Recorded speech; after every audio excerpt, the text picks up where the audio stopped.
Buenos días. A nombre de la Comisión Estatal de los Derechos Humanos, les doy la bienvenida y agradezco su presencia a nuestra plática el día de hoy sobre exclusión educativa en el nivel superior, derecho a la educación y formación de profesionistas. El derecho a la educación es indispensable para el desarrollo integral de las personas. La educación es una poderosa herramienta de transformación que puede generar cambios importantes en las dinámicas sociales. El día de hoy nos acompaña la doctora Marilú Camacho López, docente, investigadora de la Facultad de Humanidades de la Universidad Autónoma de Chiapas, a quien agradecemos su presencia y participación el día de hoy.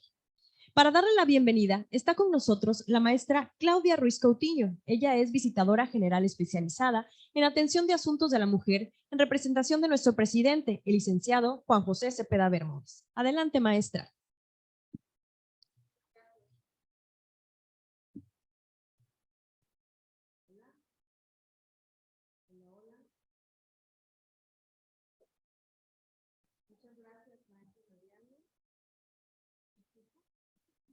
Ahí está. Muchas gracias, maestra Mariana. Muy buenos días a todas y a todos.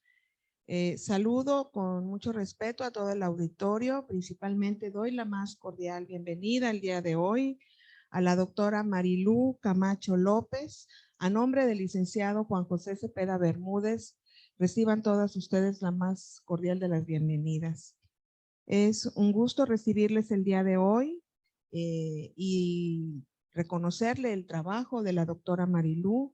Es una mujer que tiene conocimiento sobre temas de derechos humanos y en la sesión de hoy nuestra jornada de divulgación pues será a beneficio del tejido social local y nacional. Ella es una investigadora, pedagoga con gran experiencia y múltiples reconocimientos académicos, egresada de nuestra máxima casa de estudios como lo es la Universidad Autónoma de Chiapas.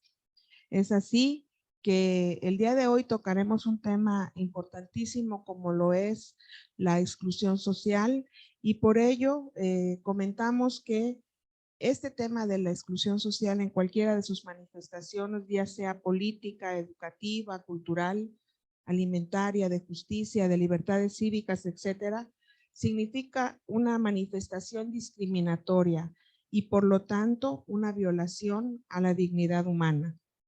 La exclusión educativa es una de las vertientes de la exclusión social, es una expresión muy sensible de la discriminación en el derecho a la formación personal a través del estudio. La exclusión educativa es un proceso complejo que responde a múltiples factores, dinámicas y contextos, considerándola no solamente como un marco de referencia, sino también como un dispositivo de acción para definir la construcción de mecanismos de atención a los estudiantes que desertan. Una educación escolar pertinente y de calidad que le permita desarrollar sus potencialidades, fortalecer sus valores y su identidad, expresarse, informarse y participar, es ahí donde el Estado, como garante de derechos, tiene la obligación de generar las oportunidades educativas accesibles, inclusivas, pertinentes y de calidad. Esto requiere, entre otras cosas, considerar las particularidades de cada contexto socioambiental y fortalecer las capacidades para una acción responsable y coordinada. Una acción coordinada a nivel no solamente estatal, sino también municipal y federal. Significa reconocer también el rol importantísimo de las familias y abrir los espacios de participación a todos los sectores de la sociedad. La exclusión educativa en el nivel superior es multifactorial y de ahí que sea un tema tan sensible para aquellas personas que principalmente afecta, aquella población que comprende un rango entre los 18 y los 30 años, aquellas personas que con mucho esfuerzo quieren acceder a espacios de nivel superior y que por múltiples circunstancias les es imposible o encuentran múltiples dificultades para lograrlo. Este escenario refiere también una deficiente educación en nivel bachillerato o previos y condiciones socioeconómicas también muy diversas que hace que dificulte el acceso a estos espacios públicos de educación superior. Por ello es tan importante que conozcamos cómo todas y todos tenemos también la responsabilidad de conocer estos factores y cómo podemos ayudar e incidir para que no incurramos en posibles violaciones a derechos humanos en este proceso y cómo todas y todos los que somos autoridad podemos contribuir a eliminar estas condiciones y a favorecer espacios a que las personas, a que todas las mujeres y hombres que desean acceder a espacios de educación superior sea factible.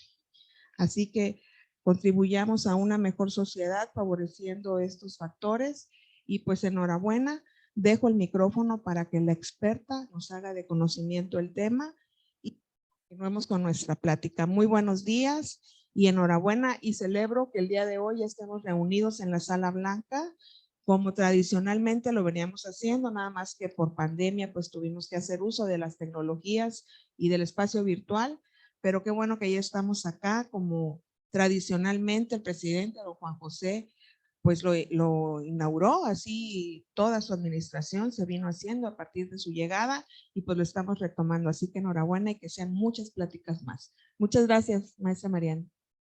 Muchas gracias, maestra Claudia. Pues ya para dar inicio a nuestra plática me voy a permitir leer de forma breve la semblanza de la doctora Marilu. Ella es pedagoga de profesión, egresada de la Facultad de Humanidades de la Universidad Autónoma de Chiapas, maestra en Educación Superior por la UNACH y doctora en Derecho Público por el Instituto Nacional de Estudios Fiscales. Tiene también un doctorado en Derechos Humanos con mención honorífica por la Facultad de Derecho de la Universidad Autónoma de Chiapas. En la academia se ha desempeñado como docente e investigador en el nivel superior y posgrado en distintas universidades del estado de Chiapas. Cuenta con perfil preferente en el Programa para el Desarrollo Profesional Docente del tipo superior PRODEP, antes PROMEP. Fue coordinadora de investigación y posgrado de la Facultad de Humanidades y delegada en Chiapas por la Asociación Mexicana de Profesionales de la Orientación AC y coordinadora de diseño curricular de la nueva propuesta de la maestría en pedagogía.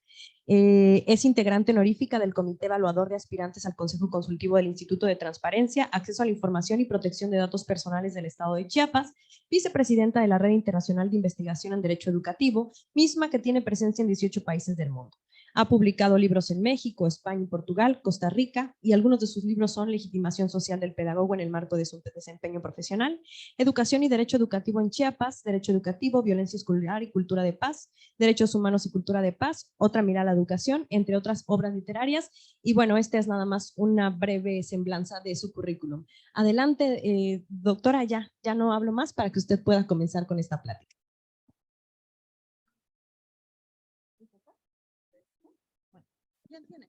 Bueno, ¿sí se escucha? Sí. Bueno, antes que todo quiero agradecer a la maestra Claudia por recibirme en esta sala blanca, aula blanca se llama, sala blanca de la Comisión Estatal de Derechos Humanos. Acabo de escuchar que ya desde hace tiempo se vienen realizando estas pláticas que son muy necesarias, sobre todo porque se abren al público para que toda la sociedad en general se forme en el ámbito de los derechos humanos, tan necesario en los tiempos actuales. Agradezco también a la maestra Mariana Piña, directora del Instituto de Investigación y Capacitación en Derechos Humanos de la CDH, por la invitación, y al pedagogo Iván Molina por haber sido el contacto, ¿no?, que me permitió este día histórico estar aquí con ustedes platicando sobre un tema que me parece por demás importante, que es la exclusión educativa en el nivel superior, el derecho a la educación y la formación de profesionistas, que además desde la perspectiva de la educación en derechos humanos toma vigencia porque justamente algo a lo que se está atendiendo actualmente es al problema de la exclusión, atendiéndolo desde su contraparte, que es las políticas de inclusión. Justamente la política nacional de la Cuarta Transformación que encabeza el licenciado Andrés Manuel López Obrador tiene esta idea de la inclusión, De ahí que los programas, tanto educativos como sociales, retomen esta idea de considerar a estos grupos que de alguna manera han sido marginados, han sido segregados de sus derechos fundamentales, hoy se les toma en cuenta, como por ejemplo las niñas y los niños, los adolescentes, los jóvenes, los adultos mayores y las mujeres, que bueno, ahora me parece que gozamos de más derechos, o cuando menos ya los conocemos y conocemos las instancias a donde tenemos que recurrir en caso de que se vulneren alguno de esos derechos, que son muchos los que están establecidos en nuestra Constitución Política de los Estados Unidos Mexicanos, pero también recordemos que desde el 10 de junio del 2011 se incorporan los derechos humanos al artículo 1 de nuestra Carta Magna.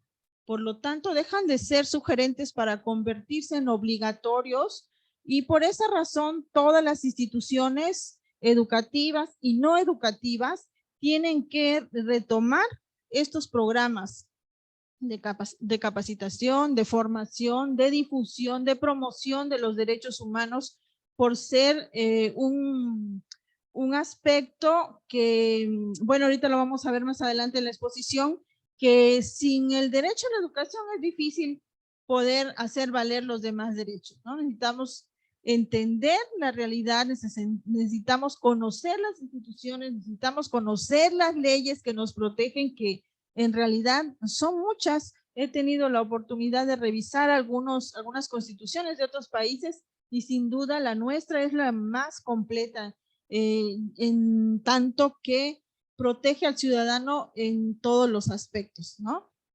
Entonces, si pasamos a la siguiente diapositiva, vamos a revisar primeramente qué significa el concepto exclusión. Cuando utilizamos ese término, definitivamente es un término discriminatorio, ¿no? Es un término que implica una situación de marginación o segregación. Significa que determinados individuos o grupos de personas, porque no solamente es a una persona, pueden ser varias personas, están en condiciones de desigualdad o desventajas en el acceso a determinados bienes. Estos bienes pueden ser también servicios, pueden ser también recursos con relación a otros individuos o a otros grupos sociales que se encuentran en posiciones privilegiadas. De ahí que digamos, por ejemplo, en el ámbito educativo, es un privilegio haber llegado al nivel superior, ¿no? Porque muchos son excluidos o por otros factores endógenos y exógenos no logran llegar al nivel superior. Esto enfocándonos un poco a lo educativo. Entonces, una persona excluida no puede disfrutar plenamente de su condición de ciudadano o gozar de sus derechos como tal, o gozar de esos derechos humanos consagrados en esa misma Declaración Universal de los Derechos Humanos que desde el 10 de diciembre de 1948 está vigente, ¿no?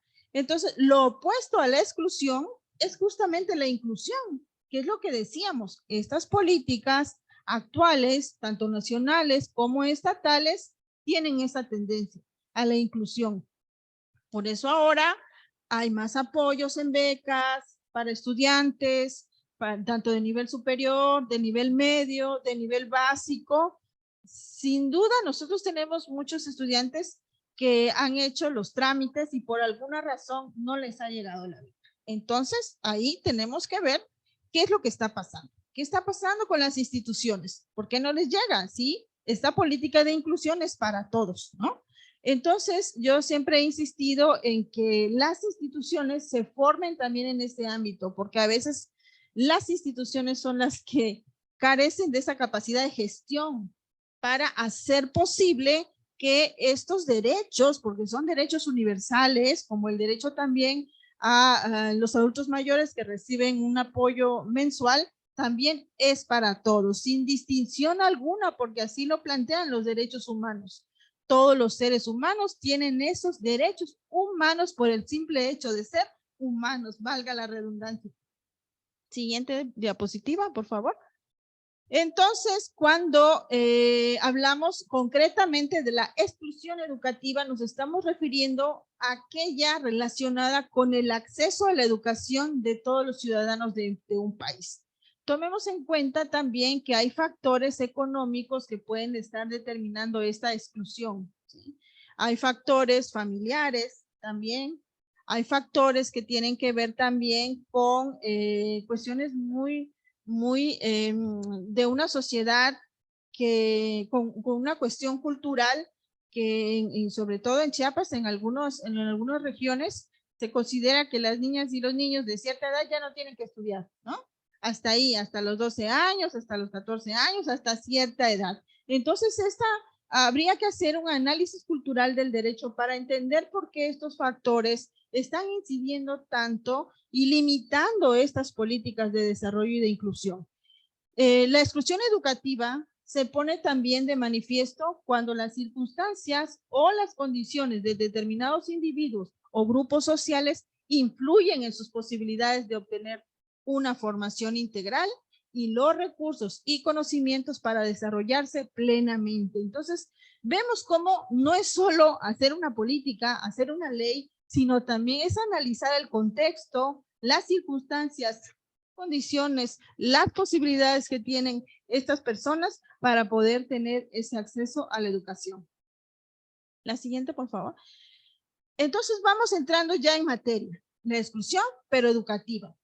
¿Cuál sería lo opuesto? La inclusión. Entonces, tenemos que reconocer primeramente que la educación es el resultado de un adecuado proceso de la enseñanza-aprendizaje, que todos necesitamos tener educación para tener un nivel de vida. Y qué mejor si tenemos educación en derechos humanos, porque entonces sabremos exigir esos derechos. Quien no los conoce, quien no tiene una cultura jurídica, es justamente un analfabeta jurídico y es mucho más vulnerable porque no sabe cómo resolver un problema práctico, un problema que si bien las instituciones existen, pero si ellos no saben que existen, entonces ¿cómo van a hacer valer esos derechos? Y es justamente a través de la educación que se adquiere estos conocimientos. Esto va a posibilitar a la persona la adquisición de conocimientos, de habilidades, de competencias que le permitan desarrollarse integralmente.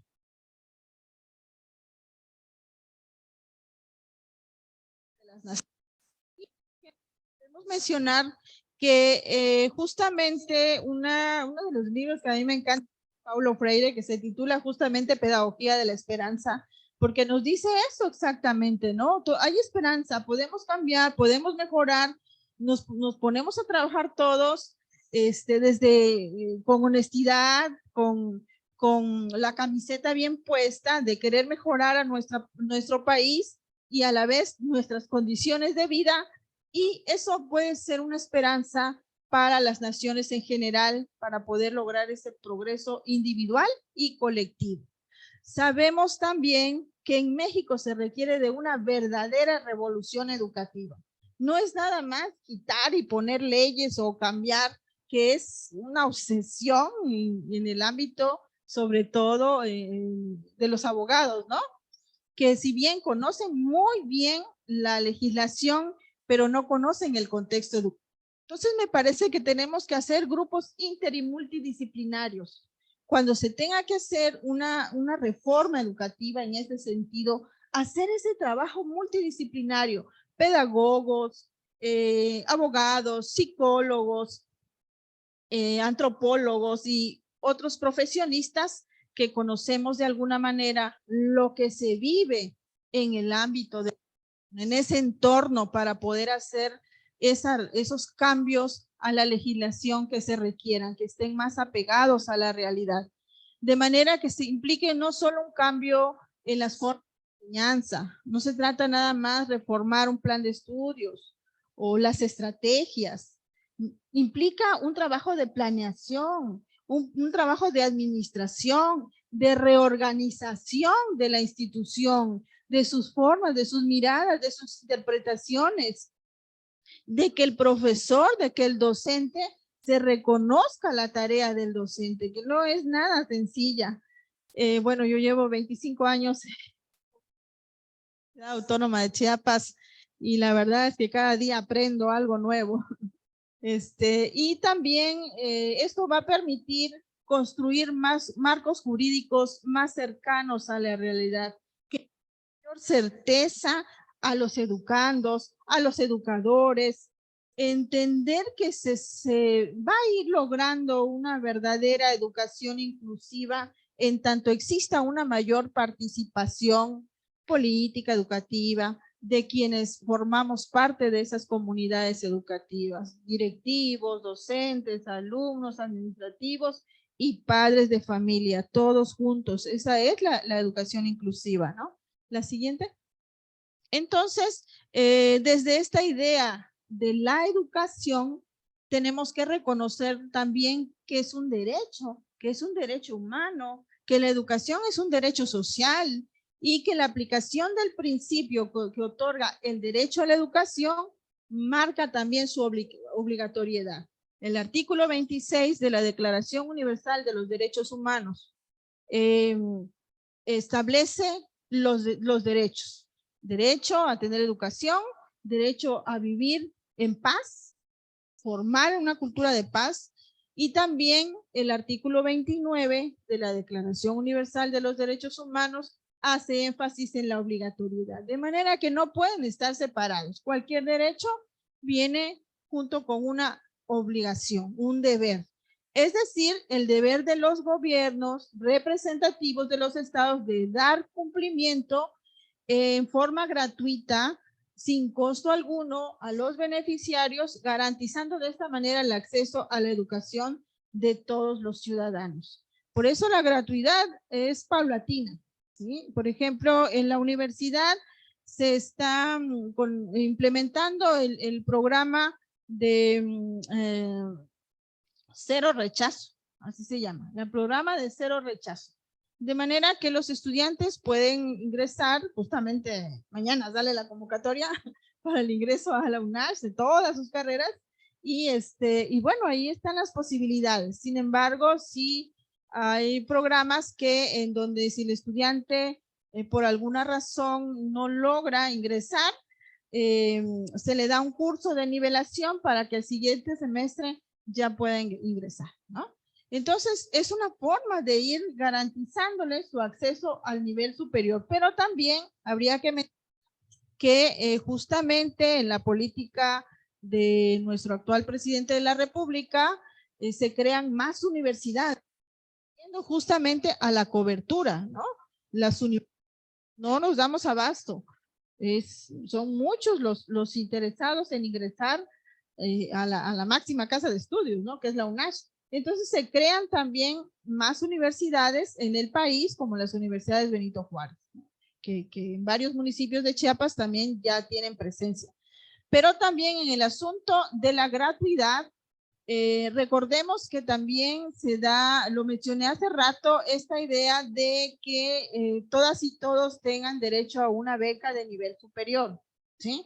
Entonces, es necesario también que esta idea de facilitarles a los estudiantes sus posibilidades de acceso tiene que ver también con el hecho de que si algún estudiante por no poder pagar, no sé, su estancia en la capital del estado, pues pueda utilizar ese recurso para su propia formación, que eso no sea una limitante, ¿no?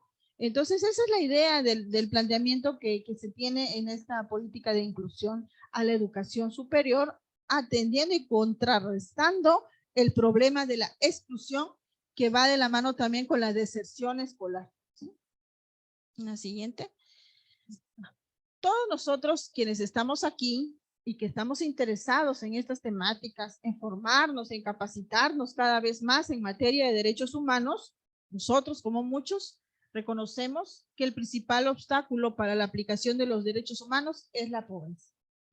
De ahí que se estén generando estos programas para que se puedan pues tener un estilo de vida digno, porque justamente el derecho a la educación es eso, vivir dignamente, ¿no?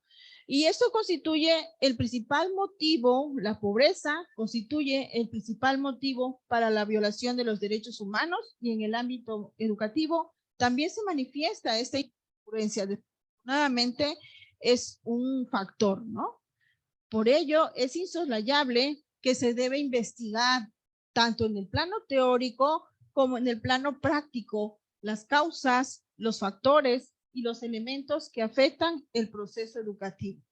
Muchos nos hemos dedicado también a la investigación y hemos encontrado pues infinidad de información de las razones por las cuales son excluidos, ¿no? Pero no podemos quedarnos únicamente al nivel de la investigación, porque también muchas investigaciones no trascienden.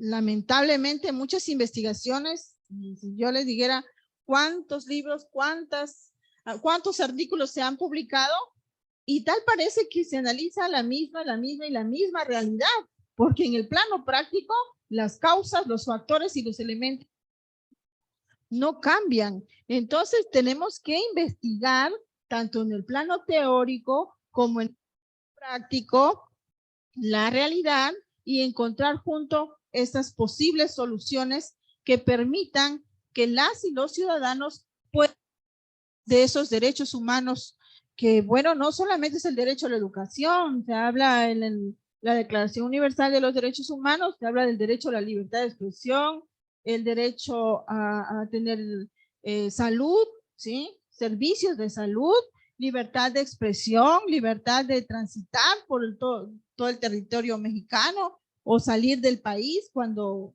así se requiera, ¿no? Son muchos los derechos humanos, pero insistimos que el derecho a la educación es uno de los principales, porque sin él no se pueden ejercer los demás derechos humanos, ¿no? Saber leer y escribir es fundamental.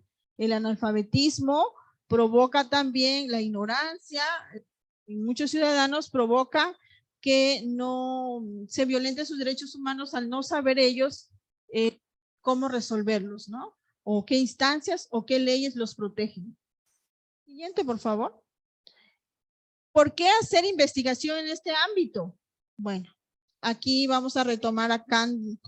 2001 publicó su libro sobre el análisis cultural del derecho y dice que lo que sucede con los estudios jurídicos, y más enfatizando el campo de la educación, es que existen planteamientos de carácter subjetivo que afectan los resultados. Por ello es necesario hacer un análisis cultural del derecho y sus implicaciones en materia de derechos humanos. Lo que decíamos hace rato, entender el contexto, la forma de pensar de los ciudadanos. Recordemos que pues también nuestro estado de Chiapas es un estado pluricultural, ¿no? Y muchos municipios se rigen por usos y costumbres, ¿no? Y pues esos usos y costumbres muchas veces contradicen el mundo normativo, contradicen los derechos humanos. Entonces, esos usos y costumbres tenemos que ir a las instancias, a los municipios, a las comunidades, llegar hasta allá para reeducarlos en materia de derechos humanos y puede haber un cambio cultural, un cambio que posibilite el goce y disfrute de todos los derechos humanos. La siguiente. Es necesario que el reconocimiento de la educación en derechos humanos, tanto el derecho a la educación, se le reconozca no solamente como una norma básica, como una norma natural, como algo que está escrito ahí en el artículo 3º constitucional, sino también se le reconozca como un derecho social, un derecho de todas y todos, un derecho que nos va a permitir tener un mejor nivel de vida. Yo sigo pensando que la educación sí te puede posicionar en mejor nivel laboral también. Sí, sin duda la educación va a ser siempre el motor que te va a colocar en una mejor posición económica, social, en todos los sentidos, ¿no? Y por lo tanto, este derecho constituye esta norma básica, natural, social y comprende a todas las personas sin distinción. Basta su condición de ser humano para fundamentar su necesario derecho a la educación, tanto básica, media y superior. Justamente esta idea de las universidades Benito Juárez es para garantizar también el derecho a la educación superior y no solamente la educación básica como se venía planteando desde mucho antes, ¿no? La siguiente. Bueno, ¿qué podemos hacer? Necesitamos definitivamente formar profesionistas con esta perspectiva en derechos humanos. Y la perspectiva de derechos humanos nos lleva nuevamente a algo que denominamos formación ciudadana.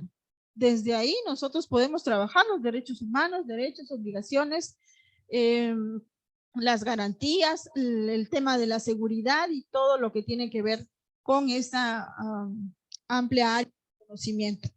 Reconocer primeramente que vivimos una crisis de valores en el país.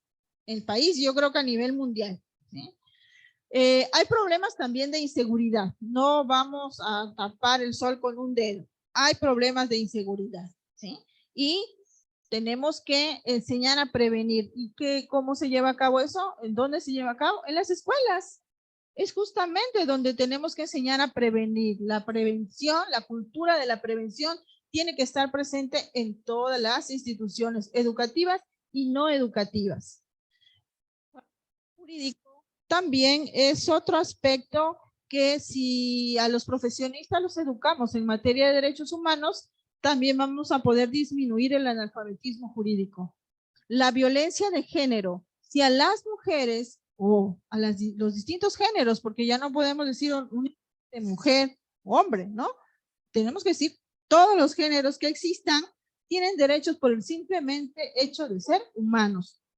Entonces, si formamos a los profesionistas con esta perspectiva en derechos humanos y formación ciudadana, podemos también empezar a disminuir todos los tipos de violencia de género que existan. Incertidumbre laboral, despidos, lo cual puede provocar también desintegración familiar, puede provocar que pues muchos se tengan que emigrar incluso del país al no encontrar las posibilidades para vivir dignamente. Entonces, toda esta situación que provoca caos en la sociedad, todas estas formas de violación a los derechos humanos, junto con algo que desafortunadamente también existe, que es la apatía. Muchos dicen, ¿yo por qué voy a saber de derechos humanos? Yo no voy a ser abogado. Es que el tema de los derechos humanos no es exclusivo de los abogados. Por eso insisto en que las instituciones tienen que constituir equipos inter y multidisciplinarios, y quienes nos dedicamos al ámbito de la educación superior tenemos que formar profesionistas en ese ámbito, no solamente de una visión disciplinaria, unilateral, de lo que tenga que ver con su carrera. ¿Por qué? Porque cualquier profesión va a incidir directamente en una sociedad, en personas, ¿no? En proporcionarle algún servicio. Y todas las personas gozamos de esos derechos humanos. Obviamente, sí los conocemos. La propuesta es formar profesionistas con competencias ciudadanas integrales. Esto implica no solamente el desarrollo de conocimientos, sino también de habilidades, de destrezas. Y vamos a ver ahorita en la siguiente diapositiva qué estamos entendiendo por competencias ciudadanas y por qué insistimos en que los profesionistas se formen en competencias ciudadanas. Primero, porque tienen un fundamento social y filosófico, ¿sí? Están los objetivos de la educación bien claros en el desarrollo de esas habilidades, esas competencias. Además, tienen un significado desde el punto de vista del saber hacer. Tomando en cuenta también los 4 pilares básicos de la educación de Perronneau, que es el saber hacer, el ser, el hacer y el aprender a trabajar en equipo. Con estos conocimientos, saber comportarse como ciudadano informado y participativo. No es nada más, ya aprendí esto y ahora ya. No, es llevarlo a la práctica, participar directamente en esas instancias donde se esté elaborando, donde se esté estudiando, donde se esté teniendo algún tipo de participación activa. Convirtiéndose entonces las competencias ciudadanas en un complemento del conocimiento disciplinar. Por eso la perspectiva de los derechos humanos tiene que ser parte de estos conocimientos disciplinares. Y a mí me alegra que en la Secretaría de Educación del Estado de Chiapas ya están ofertando una maestría en educación con perspectiva en derechos humanos. Me alegra porque pues justamente eso es lo que está diciendo esta diapositiva y lo dicen los teóricos, ¿no? Las competencias ciudadanas tienen que ir de la mano con estas nuevas miradas de la educación. De manera que se pueda impartir a todos los estudiantes de todos los niveles educativos sin ser un saber más importante que el otro, sino complementarios. De manera que los derechos humanos sean transversales, estén presentes en cualquier currícula de cualquier profesionista, de cualquier profesión. La siguiente, también mencionábamos habilidades, ¿no? Que tenga competencias, pero que también tenga habilidades. Porque abarca habilidades y actitudes para la acción y la participación democrática, la asociación, la organización, la acción colectiva y el intercambio de opiniones, la expresión de puntos de vista y el respeto por la forma de pensar diferente y la modificación de posturas, entre otros. Dice, ¿quién es un líder o qué características debe tener un líder? Bueno, debe tener competencias, debe tener habilidades, debe saber unir a su equipo, el equipo tiene que ser también, tiene que haber tolerancia, solidaridad, respeto y sobre todo el líder tiene que reconocer cuando se equivoca, ¿no? Es por eso que insistimos tanto en que la formación de profesionistas en este ámbito de la educación en derechos humanos promueve el respeto como el principal valor de todos los valores que existen, jurídicos y pedagógicos. El respeto es muy importante para que una institución o un equipo funcione.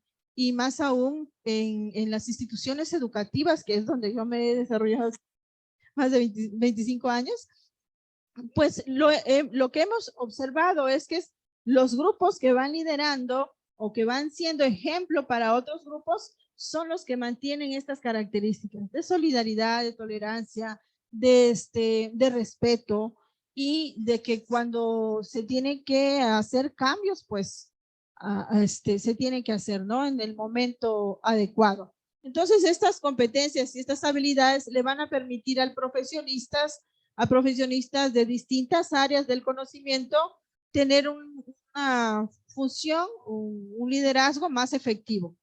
La siguiente. ¿Qué tenemos que hacer con el aprendizaje jurídico? Primero, reconocerlo, que nos va a servir como una forma de prevención, ¿sí? Enseñar y aprender la cultura jurídica mediante el derecho educativo, reconociendo el derecho educativo como el conjunto de normas jurídicas que regulan la vida educativa en todos los tipos, niveles y modalidades de la educación, es decir, a todo el sistema educativo mexicano. Sí, entonces ahí está plasmada esta cultura jurídica. La siguiente. ¿Qué comprende esta área del conocimiento? Primero, señalamos que el derecho a la educación tiene que ser un derecho que tiene que estar establecido en cualquier currículo. Tiene que ser parte de cualquier currículo. Al menos nosotros ya lo tenemos como parte del plan de estudios de la licenciatura en pedagogía. Y como bien mencionaron hace rato, tenemos comunicación con investigadores y profesores de otros países del mundo, en donde ellos también ya lo están incorporando como parte de su plan de estudio, como materia en algún plan, en sus planes de estudios, tanto de pregrado como de posgrado. ¿Por qué es tan importante? Porque tal y como lo menciona Luis García Leiva, el derecho educativo comprende una temática jurídica amplia que incluye el derecho fundamental de la educación y su correlato de enseñar y aprender.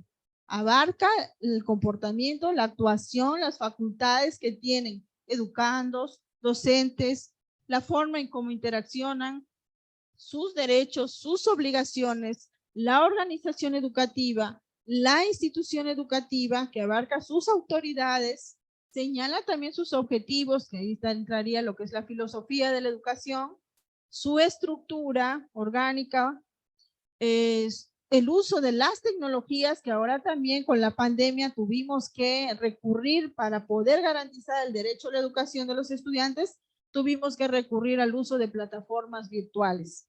Los medios, también su regulación normativa, sus principios y sus valores, que es, bueno, una definición del doctor Luis Alberto García Leiva, que es uno también de los pioneros de esta área del conocimiento y que insiste en que se reconozca a la educación como un derecho humano fundamental. Muy bien, el derecho a la educación se basa principalmente en tres aspectos, tres principios: el de la dignidad de todos los seres humanos, el de la no discriminación y el de la participación democrática. Bueno, ya dijimos que la educación nos va a permitir tener un mejor nivel de vida y eso es vivir con dignidad, ¿sí? La no discriminación, la no exclusión es una forma de no discriminar. No discriminar por cuestiones de género, por condición física, por condición económica, ¿sí? Por idioma. También hay muchos estudiantes que hablan otro idioma, también tienen ese derecho a recibir educación. Y el de la participación democrática, de manera que se les incorpore, se les tome en cuenta en cada proyecto, en cada programa que la institución vaya a desarrollar. Eso son algunos de los principios fundamentales que nos van a permitir desarrollar esa educación inclusiva que hemos mencionado y que contra justamente la exclusión. ¿Sí? Bien, el derecho a la educación se basa también en la aspiración universal de vivir en un mundo sin temor. Quien conoce sus derechos se empodera, no tiene temor porque sabe que es justamente en ese marco jurídico donde están las soluciones. Pero si no lo conoces, entonces no puedes. Es más fácil que vulneren tus derechos humanos. Y también el derecho a la educación es donde las personas puedan gozar plenamente de su libertad, libertad de expresarse, libertad de elegir el tipo de institución donde quieren formarse. O sea, hay una gran variedad en ese sentido. Ahora también hay carreras en línea. Ustedes pueden estudiar una carrera en línea que oferta la UNAM o que oferta una universidad de España. Sí, entonces también la UNASH tenemos carreras en línea. Hasta parece que viene a hacer promoción a la UNASH, ¿verdad? Es que mañana sale la convocatoria. Entonces, el derecho a la educación resume todos los derechos humanos porque es la clave que posibilita el ejercicio de los demás derechos, tanto de los civiles y políticos, como el derecho a la libertad, como los derechos sociales, económicos y culturales, como el derecho a la igualdad. La siguiente, desarrollar programas. ¿Qué tipo de programas podemos desarrollar desde esta idea de la inclusión?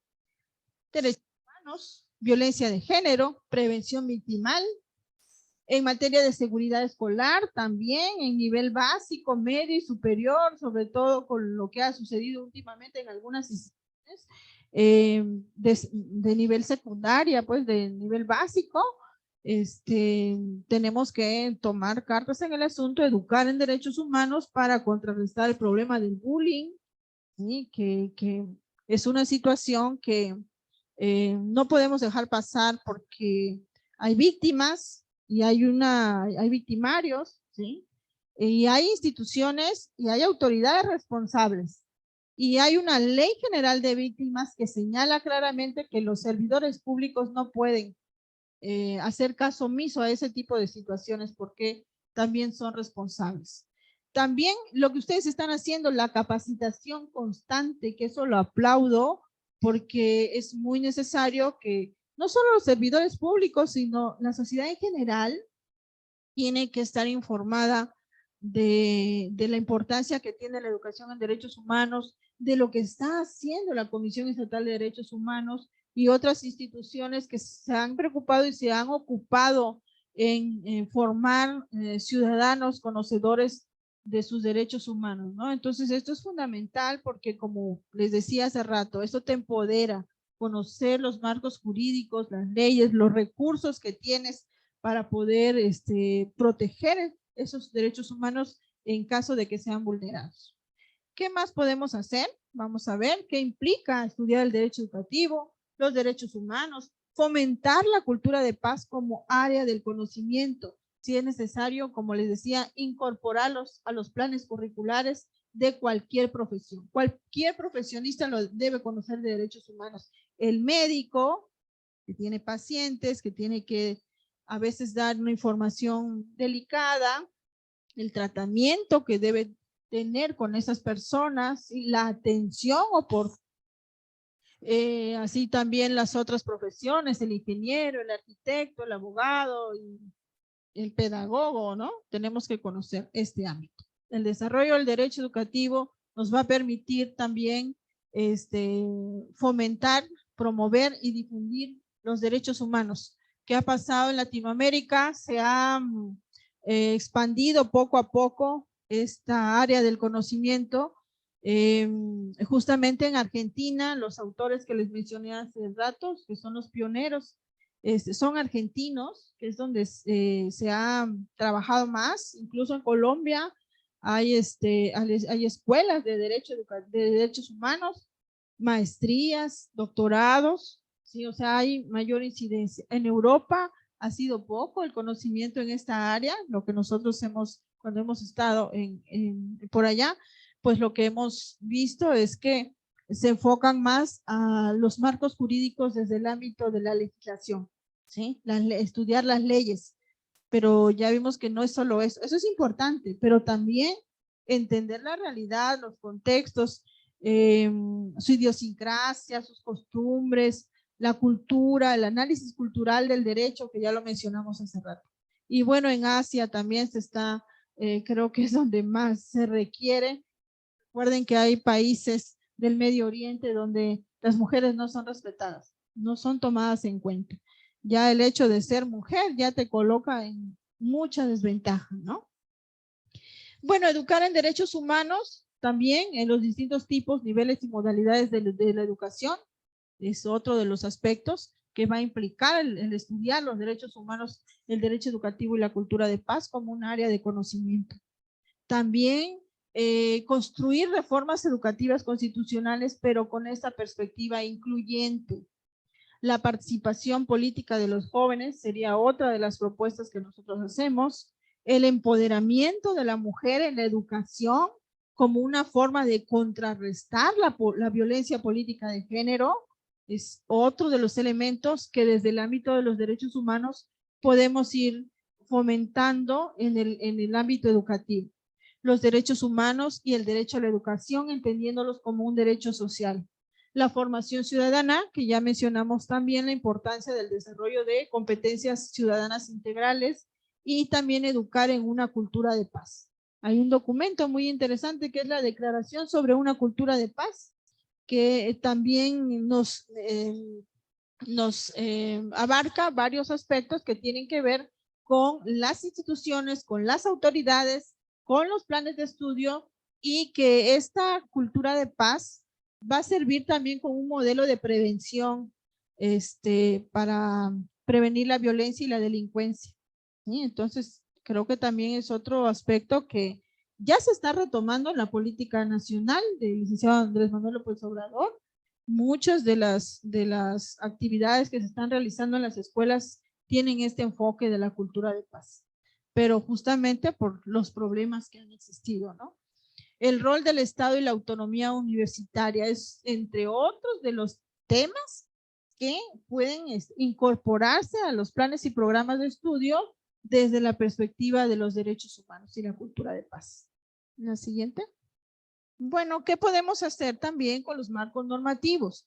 No solamente se trata de reestructurarlos, porque ya hay que hacer una reforma y hay que modificarlos. No se trata nada más de eso, de reestructurarlo, sino que se tiene que favorecer el trabajo académico, de manera que cuando se haga alguna reforma parcial o total de una legislación, o se deroguen artículos. Tenemos que pensar si no estamos quitando derechos que ya se habían conquistado, ¿sí? Que se había luchado mucho por esos derechos y al quitarlos, a lo mejor vulneramos algún derecho humano. Entonces tenemos que hacer una revisión de los marcos normativos, tanto de carácter general como específico, para favorecer el trabajo académico, promover la igualdad y la equidad, atender la paridad de género en los puestos de toma de decisiones. Está comprobado, mujeres tenemos todas las capacidades, las habilidades para estar al frente de cualquier institución.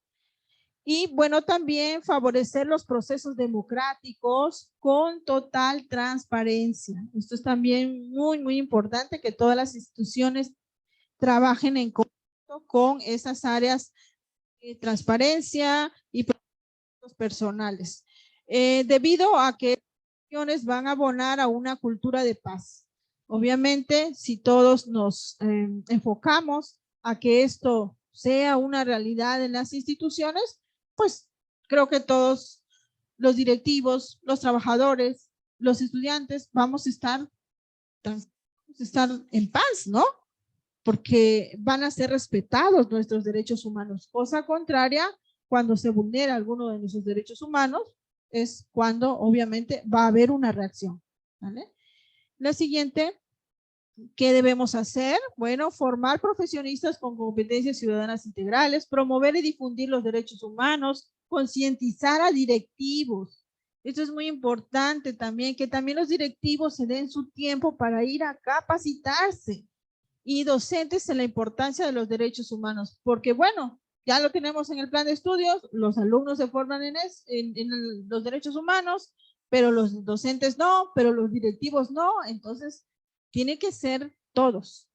Crear programas educativos también de acuerdo a cada contexto escolar, ¿sí? Enseñar los derechos humanos, obviamente en primaria, no se enseña de la misma manera que en nivel superior. Entonces las estrategias van a ser diferentes.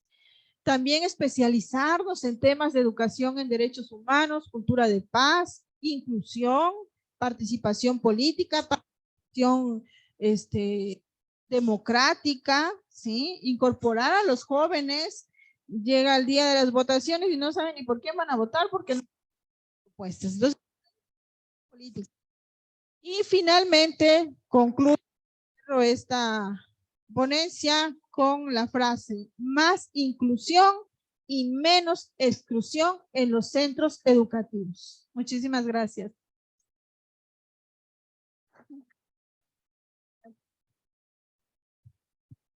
Muchas gracias, doctora, por su participación el día de hoy, por esta intervención y este panorama tan vasto en materia de educación y derechos humanos. Hay algunas dudas por aquí que me gustaría poder leer, si usted me permite, y ya para que nos dé respuesta. Por aquí dicen: ¿cómo conseguir en un país tan diverso y con tantas carencias como el nuestro que las y los jóvenes puedan acceder a educación de calidad? ¿Son las escuelas el mejor instrumento o la educación no formal puede ayudar en este cometido?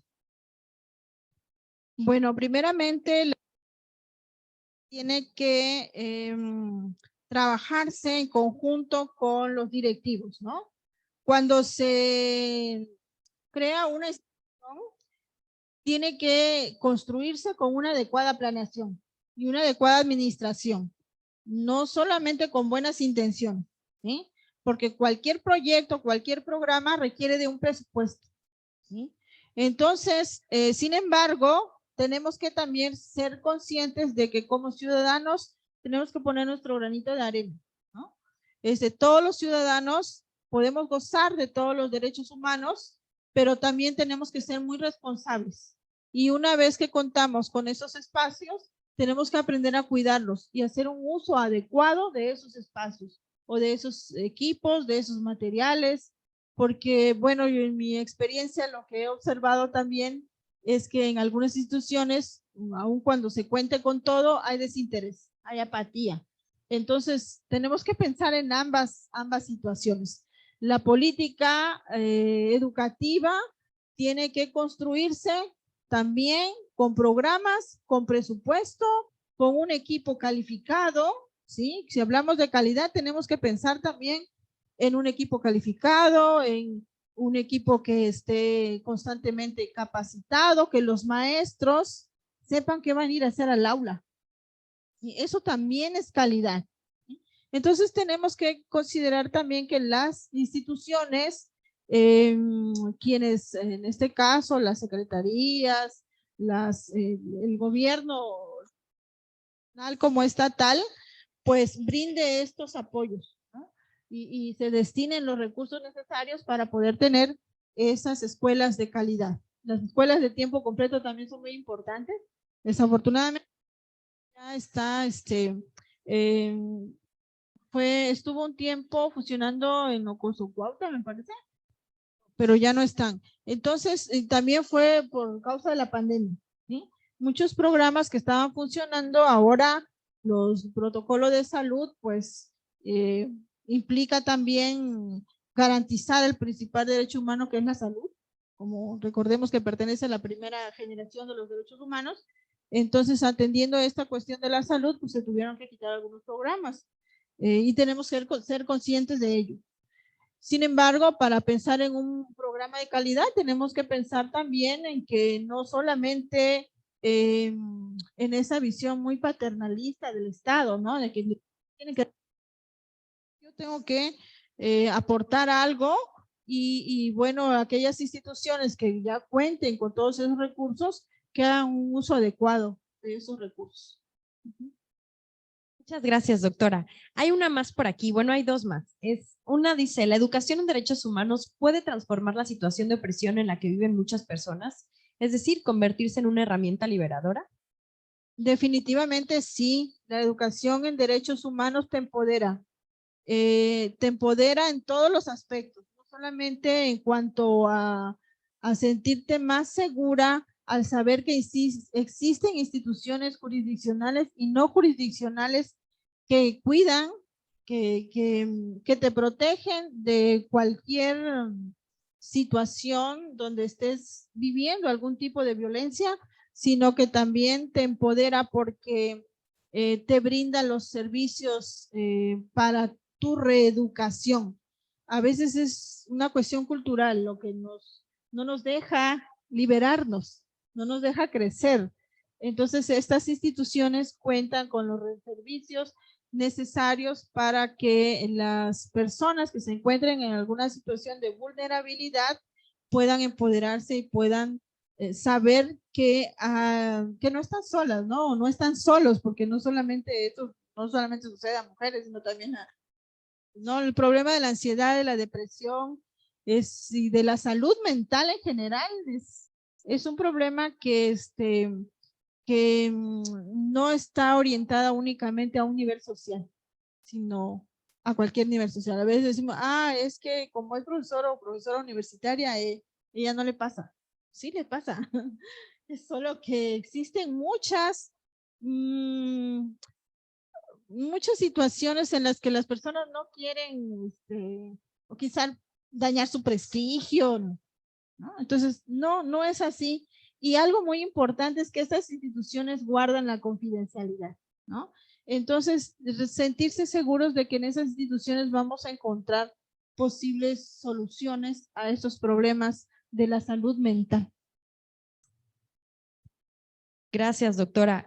Por motivos de tiempo, tenemos varias preguntas en el chat y no sé si alguien aquí quisiera realizar alguna pregunta para también contemplarla en el tiempo. No. Entonces, me permitiría leer una y si me permite, le hago llegar las preguntas y ya se las contestamos a los correos a las personas que se hayan conectado. Dice aquí Liliana, ¿cuál es la diferencia entre el derecho a la educación y el derecho de la educación? Sí, bueno, el derecho a la educación se refiere a las posibilidades de acceso, que como mencionamos hace rato, hay factores endógenos y exógenos que podrían limitar estas posibilidades de acceso. La pobreza, el lugar geográfico donde viven esas personas, su cuestión familiar, puede ser también una cuestión de carácter cultural, ¿no? Puede estar imposibilitando el acceso al derecho a la educación. Pero el derecho de la educación se refiere jurídico educativo, tanto de carácter internacional, nacional y estatal, municipal e institucional, que regula la vida educativa en todos los tipos, niveles y modalidades de la educación, toda su legislación. A eso nos referimos cuando hablamos del derecho de la educación, el derecho educativo, a esa área del conocimiento se refiere, mientras que el derecho a la educación son las posibilidades de acceso. Muy bien, muchas gracias, doctora. Pues abriríamos el espacio para el cierre de la plática a cargo de la maestra Claudia Ruiz Coutinho y la entrega del reconocimiento respectivo. Adelante, maestra, por favor.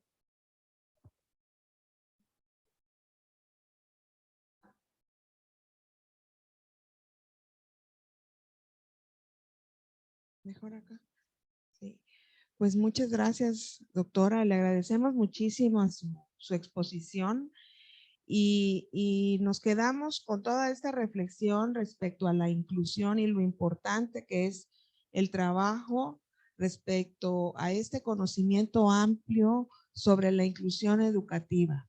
Y usted hizo mención sobre la formación de ciudadanos en el ámbito educativo, el cómo formemos a ciudadanos también para que cuando salgan al exterior, pues traigan esta formación que contribuya a una cultura de paz, a una sociedad también que incluya a todas las personas.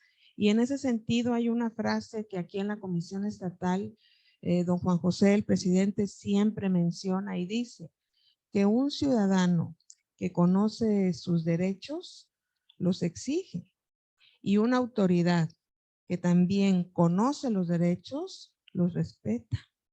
Entonces, de ahí la importancia que todas y todos tengamos el conocimiento de todos los derechos, este derecho importantísimo que es el derecho a la educación.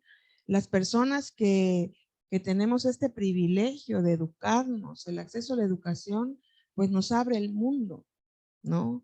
Y de ahí la importancia de que podamos todas y todos favorecer las condiciones para que todas las personas puedan educarse, para que nadie se quede atrás, como dice la Agenda 2030. Entonces me voy a permitir hacerle llegar este reconocimiento de parte de la Comisión Estatal que firma el presidente, el licenciado Juan José, por haber impartido la plática de exclusión educativa en el nivel superior, derecho a la educación y formación de profesionistas. Muchas gracias, doctora Marilú. Gracias por estar el día de hoy con nosotros. Y gracias al auditorio y a todas y todos por estar aquí el día de hoy. Al contrario. Muchas gracias a todas y todos quienes nos acompañaron de forma presencial y a las 109 personas que estuvieron conectadas el día de hoy con nosotros a través de la plataforma Zoom. Muchas gracias, doctora, por su generosidad y su asistencia. Y bueno, nos vemos en la siguiente del lunes. Hasta luego.